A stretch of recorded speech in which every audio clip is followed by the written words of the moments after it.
E aí, galera, por favor, eu peço do fundo da minha alma, cara, que vocês assistam e compartilhem ao máximo esse vídeo.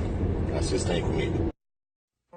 Brasil, terra de gente bonita, de paisagens deslumbrantes, de riquezas naturais, chão em que se plantando tudo dá, país do futuro. Nos últimos anos, não foram poucas as propagandas e os discursos em palanques que nos avisaram que uma nova nação estava em formação, erradicando a pobreza, combatendo nossas mazelas sociais, proporcionando dignidade aos mais pobres. Só havia um problema: nada disso era real. Longe do marketing político, nós atravessamos uma década de bônus demográfico e aumento no preço geral das commodities, crescendo menos do que o mundo como um todo, estacionados onde sempre estivemos, miseravelmente pobres. Agora é a hora de calcular o saldo da década perdida e entender de vez onde estamos. Você talvez não faça a menor ideia disso, mas a previsão é que mais de 20 milhões de brasileiros, quase uma Austrália, estejam vivendo com uma renda domiciliar per capita inferior à linha da pobreza até o final desse ano, ou seja, ganhando menos de R$ 140 por mês.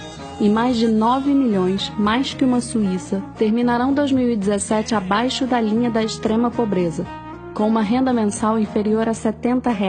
Quase metade dos brasileiros sobrevive com até um salário mínimo. No Nordeste, esse número alcança incríveis 68%. O cenário é desolador. 1 em cada 4 brasileiros é hoje dependente do Bolsa Família. Em estados mais pobres, como o Maranhão, esse percentual alcança metade da população. 27,2% dos maranhenses, aliás, sobrevivem com até 1/4 do salário mínimo. E renda não é o nosso único problema. Nós também somos pobres em outro quesito importante: educação. Acredite, é muito pior do que você imagina.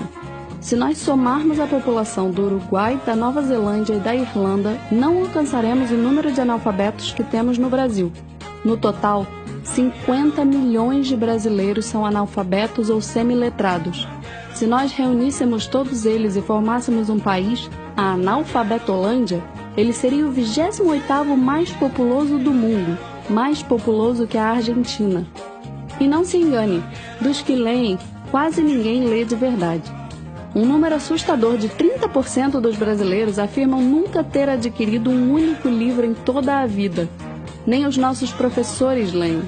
Segundo o Ibope, quando questionados sobre o título do último livro lido, metade simplesmente respondeu nenhum e 22% citaram a Bíblia.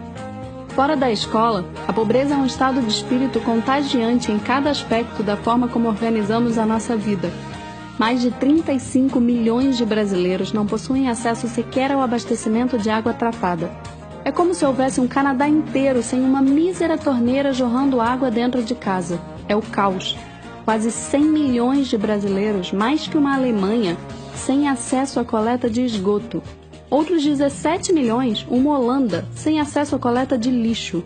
E ainda mais 4 milhões, uma Nova Zelândia sem um único banheiro em casa. A culpa por toda essa mazela é difícil de apontar num vídeo curto como esse, mas há um bom indicativo para a origem do problema: nossa capacidade de depositar tanta esperança e dinheiro na classe política. Quase a metade do que ganhamos vai parar no bolso deles. Segundo um estudo do International Institute for Management Development, publicado no ano passado, o Estado brasileiro é literalmente o pior do mundo. Nós temos o judiciário mais caro do Ocidente, o sistema de saúde público mais ineficiente do planeta e o segundo congresso mais oneroso de que se tem notícia. Não bastasse, somos também o país que oferece o menor retorno de impostos ao cidadão. Ou seja, nós não apenas entregamos muito dinheiro na mão de figuras deploráveis, nós também não recebemos quase nada por isso. Ou melhor, recebemos muita burocracia.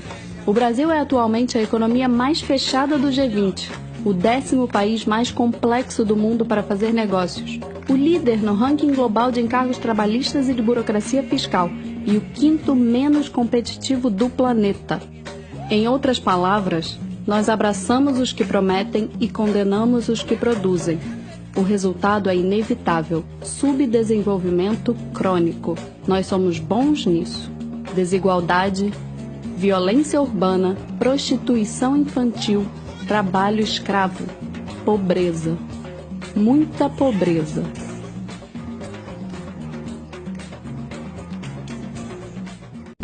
Vocês entenderam agora, galera, o porquê que a gente tem batido tanto na tecla de que nós precisamos urgentemente salvar essa nação? Não tem cabimento o país com a maior área agricultável do mundo, onde tudo que se planta dá. O país com a maior riqueza mineral, natural, biodiversidade. O país com a maior capacidade de geração de energia limpa do mundo. O país com a maior reserva de água potável do mundo. Com tudo que nós temos, ver o nosso povo na situação que está. É hora de dar o basta. É hora de falar chega para essa classe política, para esses bandidos, para esses pertencentes aí a essa classe jurídica maldita que está legitimando através da juristocracia a cleptocracia.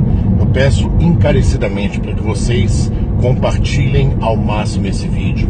Coloque os teus líderes religiosos na parede, cobrem dos padres, dos pastores, do seu líder religioso, que ele fale a verdade para o povo, para que o povo vá para as ruas e legitime uma intervenção militar, que é a única solução que nós temos para resgatar o nosso país. Eu espero que vocês entendam o recado. A partir do dia 14 de novembro, para não sair mais das ruas, é o povo nas ruas dando um basta para essa situação. E nós vamos resgatar o nosso país. Aconteça o que acontecer, nós vamos lutar pelo nosso país. Fiquem com Deus, o Brasil é nosso. Força, fé, coragem e determinação.